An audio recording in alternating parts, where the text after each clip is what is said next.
রাধে রাধে বন্ধুরা, welcome to my YouTube channel. আশা করি তোমরা সকলে ভালো আছো, আমি অনেক ভালো আছি। আজ আমি যাচ্ছি ভান্ডির বন। এই ভান্ডির বন সম্বন্ধে অনেক অজানা কাহিনী ও রাধাকৃষ্ণের বিবাহ কাহিনী এই মন্দিরে সেবারত ব্রজবাসী ইন্দ্রলেখা মাতাজির কাছ থেকে আমরা শ্রবণ করব। তো ভিডিওটা কেউ স্কিপ করো না, পুরোটাই দেখো। আশা করি ভিডিওটা তোমাদের অনেক ভালো লাগবে। রাধাকৃষ্ণের বিয়ের সম্বন্ধে জানতে পারবে, এই ভান্ডির বন নামকরণ কেন হলো, এই ভান্ডির বনের মাহাত্ম্য কী, এই সব কিছুই কিন্তু তোমরা জানতে পারবে।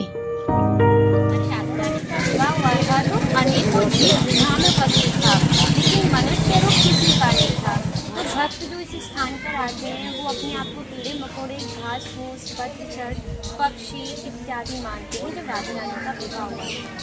आज इस स्थान पर वही भक्त आ पाते हैं जो राधा रानी के विवाह में उपस्थित थे, और उनकी पहचान ये होती है कि वो कई बार वृंदावन आते हैं। जब जाके वो मुक्त वृंदावन पहुँचते हैं, और डायरेक्टली नहीं, किसी न किसी के माध्यम से। स्थान तक पहुँचने के लिए माध्यम का होना बहुत ही जरूरी है, और सारा श्रेय उसी माध्यम को जाता है जो हमें ऐसे तीर्थ स्थान पर।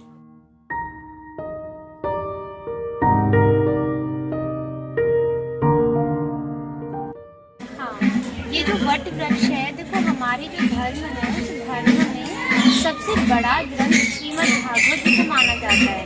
जिसका हम अध्ययन और श्रवण करते हैं तो याद होता है कि उसमें हमारी राधा रानी का नाम नहीं आता, क्योंकि सुखदेव जी जो थे वो परम गुरु मानते थे राधा रानी को, और एक नाम से 6 महीने की समाधि लग जाती थी। अब जब राधा रानी का नाम ही श्रीमद् भागवत जी नहीं आता तो विवाह का उल्लेख कैसे हो सकता है। तो इस भांडी वट का जो दर्शन कर रहे हो, इसका वर्णन श्रीमद् भागवत जी के 10वें स्कंद के 18वें अध्याय में 22वां श्लोक आता है। श्री ग्रहंतो बाधमानस्य 4 यंत्रस्य गोर्णम भांडीरकम नाम बटम जम्बू कृष्णा प्रोगमा। यानी ये जो वृक्ष था इतना विशाल था कि 4 योजनों में फैला हुआ था। तो वृंदावन तक इस वृक्ष की शाखाएं थी। पिछले टाइम में फूल नाम नहीं होते थे, तो ठाकुर जी इसी वृक्ष की शाखाओं पे चढ़ के यमुना महारानी को तो हमारी राधा रानी का विवाह हुआ था, वो भांडी वट को और अग्नि को साक्षी मान के हुआ था। हमारे जो शास्त्र हैं वो सिर्फ स्थान की महिमा बताते हैं, और कहते हैं मंदिर तो मानव निर्मित होते हैं, मनुष्य मंदिर का निर्माण करके विग्रहों की स्थापना कर सकता है। लेकिन हमें इससे ज्ञात होता है कि शास्त्र में दिया है कि जो राधा रानी का विवाह हुआ था वो भांडी वट के नीचे हुआ था। तो ये वही वट वृक्ष है। जब राधा रानी का विवाह हुआ था तो 1000 स्वर्ण खम्भों का एक मंडप आया था, जो विवाह संपन्न होने के बाद अंदर ध्यान हो गया। लेकिन हमारे हिंदू धर्म में रिवाज होती है ना कि 4 खम्भे लगा के एक विवाह के मंडप को तैयार करना। तो इस वृक्ष में नेचुरली विवाह विधि मंडप का भी रहता है।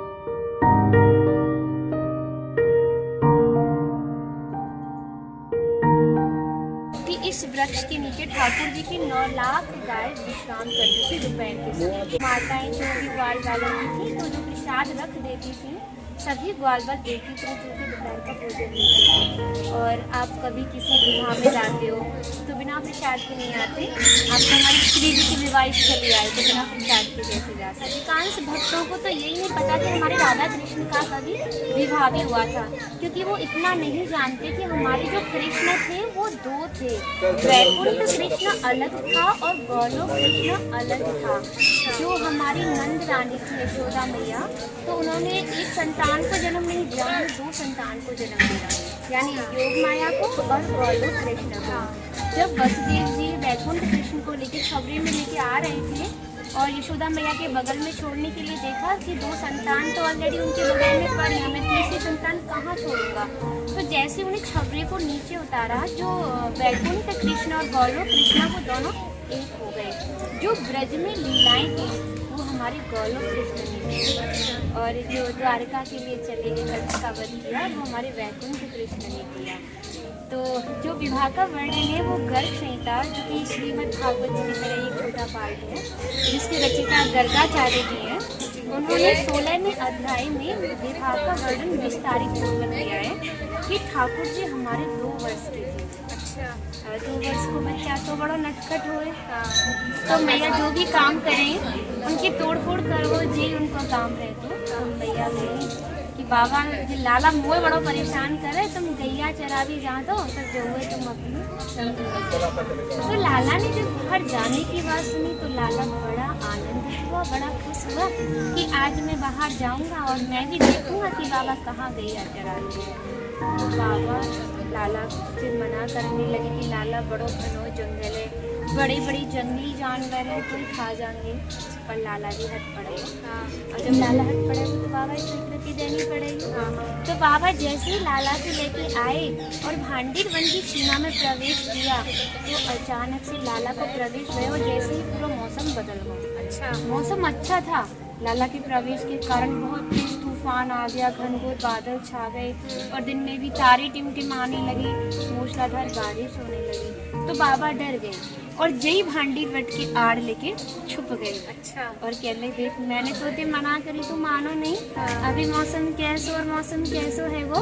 तो फिर क्या देखते हैं, जो तूफान था वो शांत हुआ, एक दिव्य किरण उत्पन्न हुई। उस किरण का तेज इतना था कि हजारों सूर्यों के समान, जिस कारण नंद बाबा की आंखें बंद हो गई, क्योंकि हम लोग तो एक सूरज की तरफ भी नहीं देख पाते। तो फिर प्रकाश भी शांत हुआ और नंद बाबा ने अपनी आंखें खोली तो एक सुंदर कन्या का दर्शन पाया। तो बाबा बड़े आश्चर्यचकित हुए कि अभी तो तूफान हो, लाली तू कौन है और कहाँ से आई है, अपना पूर्ण परिचय दे। तो राधा रानी ने अपना नाम वन सखी बताया और बोली बाबा तुम्हें भयभीत देखता हुआ तुम्हारे पास आया। तो फिर राधा रानी की निगाह जो बाबा पे लग गई, गोदी में लाला पे गई और बोली बाबा तुम्हारा लाला तो बड़ा सुंदर है, तुमको गोदी में दो। तो बाबा बोले देख लाली, ऐसे तो लाला को ना दूंगो, क्योंकि मैं तो यहाँ बहुत दिनाते गैया चरावे आ रहा हूँ और मैंने तो तू आज तक ना देखी, और तू इतनी छोटी सी जब मौसम को देखती वह भी इतना गई, जो मैं इतना बड़ा जब मौसम को देखती वह भी। तो जब इतना आग्रह नंद बाबा का श्री जी ने सुना तो श्री जी ने नंद बाबा को दिव्य रूप का दर्शन दिया। जैसे ही नंद बाबा ने श्री जी के दिव्य रूप के दर्शन पाए, उन्हें नतमस्तक प्रणाम किया।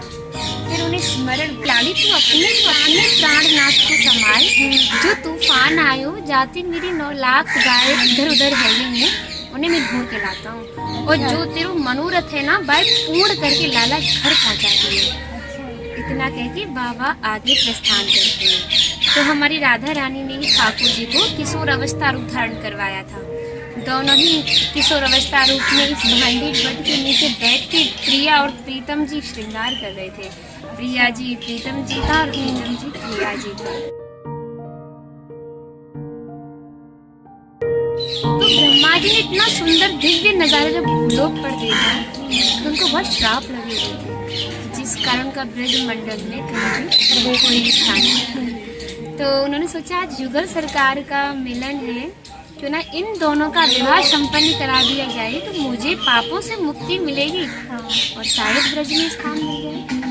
यही सोचकर ब्रह्मा जी ने यहाँ पे विवाह संपन्न कराया है। लेकिन हमारे हिंदू धर्म में रिवाज होती है कि एक पिता अपनी बेटी के पीले हाथ नहीं कर देगा तब तक विवाह संपन्न नहीं होगा और बेटी पराई नहीं मानी जाएगी। तो हमारे ब्रह्मा जी ने ही पिता और पुरोहित दोनों ही कार्य निभाए। हमारे यहाँ ये भी रिवाज होती है कि जैसे पुरोहित कोई शुभ कार्य कर रहा हो या मांगलिक कार्य कर रहा हो, उसको आप दान या दक्षिणा ना दे दो तो शुभ कार्य सफल नहीं माना जाता। अच्छा, तो हमारे ठाकुर जी ने कहा आपको क्या चाहिए मांगो।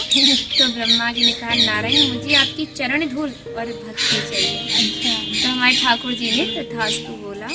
तो ब्रह्मा जी ने उनके चरणों में से धूल ले जाकर जो पुष्कर राजस्थान में मेन मंदिर है वहाँ पर भोग दे दी। राधा रानी का विवाह हुआ था वो फागुन माह के महीने में फ्लोरा दोष तिथि आती है जो साल में एक बार आती है, उस तिथि को उनका विवाह हुआ था। तो यहाँ पे विवाह का आयोजन भव्य तरीके से होता है। बहुत से भक्त सोचते हैं जहाँ पे हमारी लाडली जी का विवाह हुआ हो, अगर वहाँ पे हम अपना भी विवाह संपन्न करें तो हम तो देखो क्या अधम जो वहाँ पे विवाह कर सके, लेकिन श्री जी की बिना आज्ञा से तो यहाँ पे कोई विवाह भी नहीं कर सकता। लेकिन जो यहाँ पे विवाह करता है वो परम सौभाग्यशाली भक्त होता है, और जो श्री जी के सामने भांडी वट के नीचे 7 फेरे लेता है तो वो गौलोक धाम में भी साथ में निवास करता है। क्योंकि ऐसी मान्यता दी जाती है कि जैसे हम अग्नि को साक्षी मान के 7 फेरे लेते हैं कि 7 जन्मों के लिए एक हो जाएं, लेकिन भांडी वट के दर्शन मात्र से ही पुनर्जन्म की प्राप्ति नहीं होती। तो भांडी वट के 7 फेरे लेने से गौलोक धाम में भी साथ में निवास करते हैं।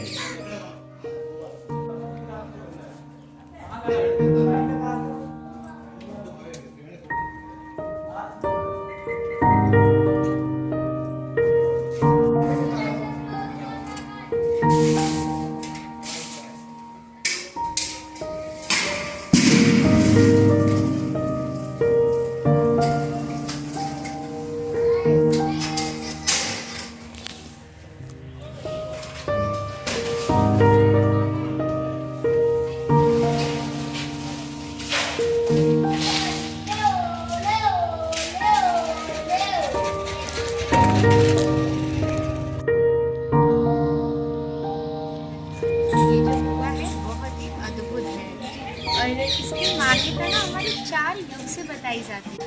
चौथा युग चला है, प्रथम युग सतयुग, द्वापर युग हमारा कृष्ण जी का रहा, त्रेता युग राम जी का रहा, और कलयुग चल रहा है। तो जैसे प्रथम युग था सतयुग और भगवान विष्णु का प्रथम अवतार था मत्स्य अवतार। तो देखो जब हमारा युग समाप्त होता है तो ब्रह्मा जी शयन करते हैं। तो उन्होंने जब शयन किया और जो हमारा सतयुग था वो लगभग 17,28,000 वर्ष का था। तब उन्होंने शयन किया तो उनके नाक से हैग्रीव दैत्य उत्पन्न हुआ, जिसने चारों वेदों को चुरा लिया था और समुद्र में जाके छिप गया था। उसी कारणवश हमारे भगवान विष्णु ने मत्स्य अवतार लिया। जो सत्यव्रत नामक राजा थे, जिनका बाल्य नाम मनु पड़ा था, तो वो काफ़ी घोर तपस्या कर रहे थे कि मुझे भगवान विष्णु के दिव्य रूप के दर्शन हो। तो वो किसी सरोवर में स्नान करने के लिए गए तो उनके हाथ में मछली आ गई और मछली कहने लगी, राजन मेरी रक्षा करो, बड़ी बड़ी मछलियाँ मुझे निकल जाएंगी। तो राजा ने अभिमान बस कहा कि देवी चिंता ना करें, घर में इतने बड़े पात्र हैं कि आप निसंदेह अच्छे से रह सकते हैं। तो उनके सारे पात्र छोटे पड़ गए थे, तो उन्होंने 4 पहर के लिए इस कूप में रखा, तो इस कूप बना मत्स्य कूप बना। आगे की लीला बहुत लंबी है। फिर हमारा त्रेता युग आया, राम जी का अवतार था। तो यही कुआं यक्ष कूप के नाम से जाना गया। और द्वापर युग में कुआं छिप गया था, तो हमारे ठाकुर जी ने लीला को रचित किया कि कंस का भेजा हुआ दूध था वत्सासुर राक्षस, जो गायों में भेष धारण करके बछड़ों में छिप के आ गया था। तो कान्हा जी की जो गाय थी उनको उलट पलट करने लगा और मारने लगा। तो सभी बाल बाल बोले, कान्हा देखिए जो हमारा तो बछड़ा मत खाए और हमारी गई ने मार भी लगे हुए। तो कान्हा ने देखा ये तो एक राक्षस है। तो कान्हा ने पूंछ पकड़ी और वहाँ में एक पछाड़ दी, वहाँ को उद्धार हो। अब बाल बाल बोले, कान्हा पहले तो गौ हत्या करिए, ना तो तू हमारे साथ खेलेगो ना खावेगो पीवेगो, क्योंकि तू तो एक गौ हत्यारा है। तो कान्हा सोचने लगा कि मैंने कौन सी गौ हत्या करी है, मैंने तो एक राक्षस को वध करवाया। तो बाल बाल बोले, कान्हा देख बेशक वो राक्षस हो, लेकिन देश में तो गौ के में था ना, इसीलिए तुझे गौ हत्या का श्राप लगा है। तो कान्हा बोलो भैया कि शुद्धिकरण करने का आज मैं कहाँ करना होगा। तो सभी बाल बाल बोले कि तुझे पूरे ब्रह्मांड में जाना होगा, जितने भी देवी देवता हैं उनसे आचमन जल की शुद्धिकरण करनी होगी, जब ही तू पवित्र और शुद्ध रह सके, वरना तू तो एक गौ हत्यारा है। तो कान्हा सोचने लगा अगर मैं ऐसे ही ब्रह्मांड में भ्रमण करने के लिए निकल गया तो मेरे कितने अवतार बदल जाएंगे। तो यहाँ पे यमुना महारानी का किनारा था। ठाकुर जी ने बंसी को लिया और जमीन को फाड़ा और जमीन पानी देने लगी। फिर ठाकुर जी ने 33 कोटि देवी देवताओं को आवाहन किया। सभी ने अपना जल छोड़ा और कान्हा ने स्नान करके शुद्धिकरण किया और पवित्र हुए। फिर कान्हा बोला देखो भैया मैं तो शुद्ध और पवित्र है वो, तुम मोती दूर जाओ। तो ग्वालवाल बोले क्यों कान्हा, तो तुम शुद्ध है वो, तो हमारे संग खेल सके, खा सके, पी सके। तो कान्हा बोला भैया देखो मैंने सुनी मारने वाले थे ज़्यादा, दोषी देखने वाला रहे, और तुम लोग तो खड़े कि देखने बचाओ चुनाव, तुम तो मोते भी बड़े दोषी रहे। ग्वालवाल बोले कान्हा बात तो सही कह रहे हो, फिर हमें क्या करना चाहिए। तो कान्हा बोला एक सखा बोलो मधुमंगल अरे जाने कान्हा ने स्नान करो, मैं तुम स्नान कर लो। तो सभी सखा ने स्नान करके वो भी शुद्ध और पवित्र हुए। फिर यहाँ से एक ऐसी मान्यता शुरू हुई और चौथा युग हमारा चल रहा है। जैसे द्वापर युग में ठाकुर जी ने एक लीला रचित की थी, तो फिर अब चौथा युग हमारा चल रहा है। तो यहाँ से एक ऐसी मान्यता शुरू हुई कि जिन माता बहनों पे बच्चे नहीं होते या जिनके गर्भ खंडित हो जाते हैं या जिन पे सिर्फ बेटियां हैं, वो माता बहनें सोमवार की जो अमावस्या होती है उसको सौमती अमावस्या बोलते हैं। उस दिन आते हैं, कुएं के अगल बगल कुंडियाँ बनी हुई हैं, उसमें स्नान करती हैं, गाय के गोबर से स्वास्तिक बनाती हैं और हम उनकी विधिवत पूजा कराते हैं तो वो अपनी मनोइच्छा का फल प्राप्त करते हैं। उस दिन जो कुएं का जल है वो दूध में बदल जाता है, क्योंकि जो हमारे भगवान विष्णु हैं वो क्षीर सागर में निवास करते हैं, तो उस दिन उनका भी आवाहन होता है। उन्हीं के प्रभाव के कारण पानी आज भी दूधियापन में है। और चौथा युग चल रहा है, तो इसका एक श्लोक आता है आदिवरा पुराण में कि तस्मिन के स्नातु भांडे नियत नियत सनम शर्व पाप विनम्र मुक्त इंद्रलोक सा गच्छति। यानी जो भी भक्त भांडीर कूप में स्नान करके नित्य पाठ पूजा भजन इत्यादि करता है वो सभी पापों से मुक्त होकर इंद्रलोक में चला जाता है।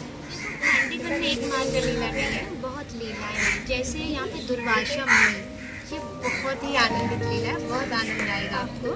तो एक बार क्या हुआ था, हमारी जो ब्रज की गोपियाँ थी वो नित्य प्रतिदिन प्रातः काल यमुना महारानी में स्नान करती थी और उनकी पैर पे जो बालू होती है उसकी कात्यायनी मैया बनाती थी और उनसे एक ही प्रार्थना करती थी कि हे कात्यायनी मैया कान्हा जी हमें पति रूप दो। तो एक दिन कात्यायनी मैया उनकी भक्ति से प्रसन्न होकर ये वरदान देती है कि सभी गोपियों को पूर्णिमा के दिन कान्हा पति रूप मिलेगा। तो सभी गोपियाँ बड़ी खुश होती हैं और घर आती है। जब पूर्णिमा आती है तो वो कान्हा के पास जाती है और कहते हैं कान्हा आज तो पूर्णिमा है, आज तो महाराज होगा।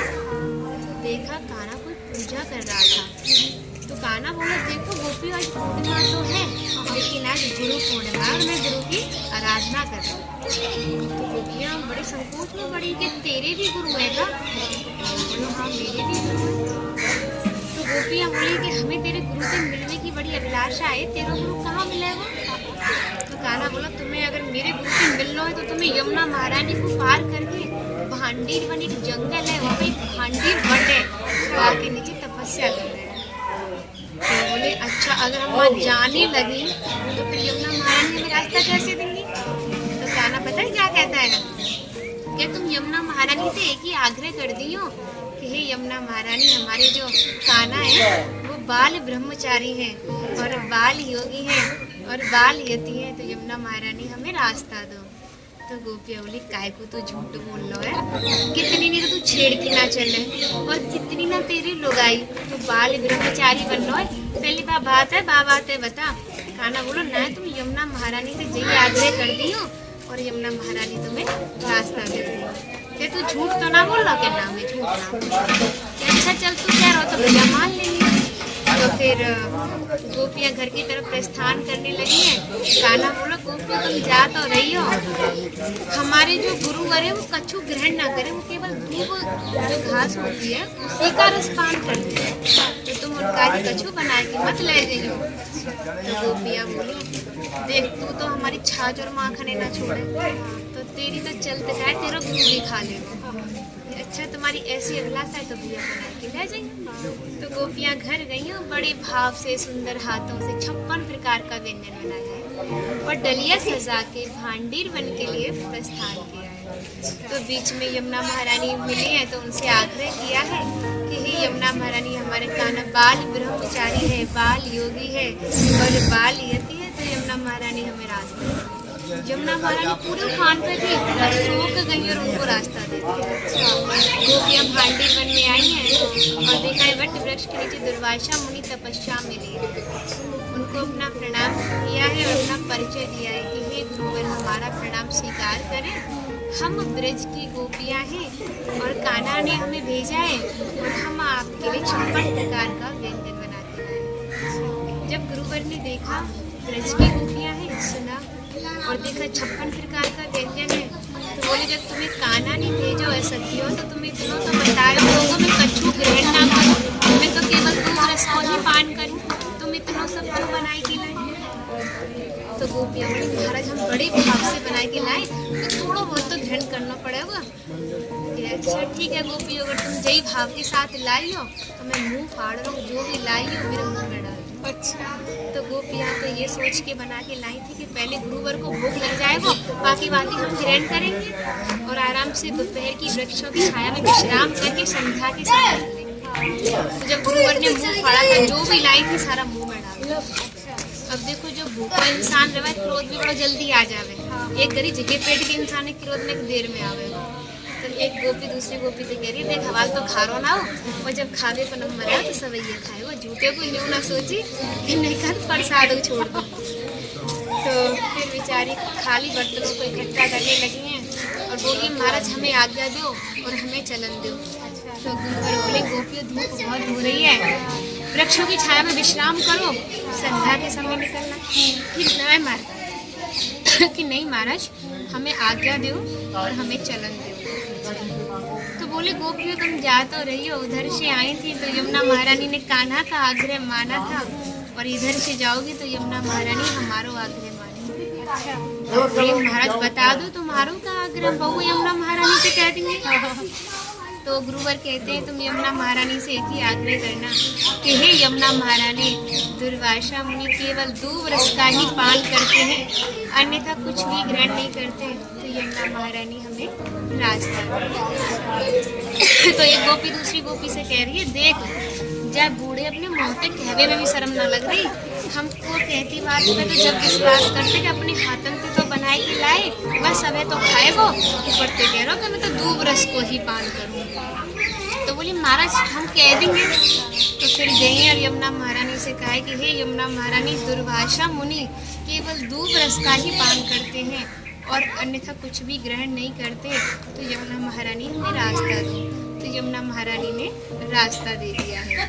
तो फिर गोपी दौड़ी छुट्टी कान्हा के पास गई और बोलिए देख ऐसा तो तू और ऐसा ही तेरो गुरु, देख तू सबे छिड़की चले और कितनी ना तेरी लुगाई, तो तू बाल ब्रह्मचारी बन गो, और देख वो सबे हमारे खाएगो वो केवल दूब रस को ही पान करे।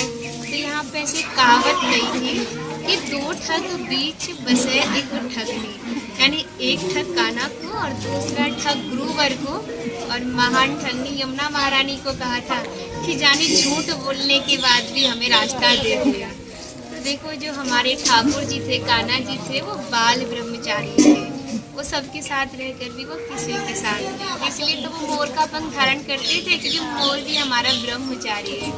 और जो दुर्वासा मुनि थे उन्होंने जो भी पान किया था, जो भी ग्रहण किया था, उसमें दूब रस का ही स्वाद था, उन व्यंजनों का स्वाद नहीं था। फिर यमुना महारानी हमारी कहाँ से झूठी हो सकती है, वो भी सत्य हुई। तो ये है यहाँ पे दुर्वासा मुनि जी की हास्य लीला थी। राधा कृष्ण का मल्ल युद्ध हुआ था, ये भी बहुत हास्य आनंदित लीला है, और इसी लीला से हमें ये ज्ञात होता है कि इस स्थान का नाम भांडीर वन क्यों पड़ा। तो एक बार क्या हुआ था, जो ब्रज की गोपियाँ थी वो इसी मार्ग के द्वारा कंस के यहाँ पे माखन और छाछ लेके जाती थी। अच्छा। और कान्हा जी यहाँ पे नित्य प्रतिदिन सखाओं के साथ गाय चुराने के लिए आते थे। तो एक बार गोपी बोली कान्हा का जो सखा था मधुमंगल उससे कि हमने सुना है तेरे कान्हा ने तो बड़े बड़े राक्षसों को वध करो। तो गोपियाँ बोली हाँ तुमने जो भी सुना है मेरे सखा बोला मधुमंगल कि तुमने जो भी सुना है हमारे कान्हा के बारे में बिल्कुल सही।